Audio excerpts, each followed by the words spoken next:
Can I ask you about my cat? And like, do we Yes. have connections in our past lives? Because I feel Well, like, you know past lives is an illusion. I mean, not in But I other understand dimensions. what you mean. In other dimensions. You do.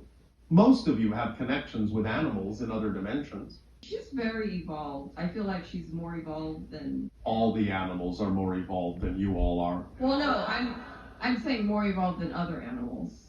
More evolved than human. Well, I know. The idea, in many ways, is that's because they're specialists, not generalists. Oh. So they exhibit all of their intelligence in a specific focus. All they need to be is a cat. Do you understand? Yeah. And therefore, all their intelligence goes into being a cat. So they don't have to always think the way you do, know the things you know, because you're a generalist as a human. That's your definition. They exhibit a very high degree of intelligence. All animals do, because all they have to be is what they are. And they are specialized in that way as reflectors for you. That doesn't mean they don't have their own understanding of their own lives and their own purposes and their own choices, but what they are is highly focused.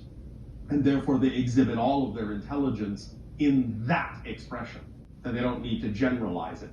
Although some animals are learning to generalize as a reflection for you, because some generalization, as in with some cats and dogs and dolphins and whales, will lure you into more of yourself as well. So they perform that function too, by being generalized when they need to be, but that's just an aspect of their specialized focus. So, the adventures that you may have with your cat, which of course isn't always a cat in other dimensions, as you understand it, do happen.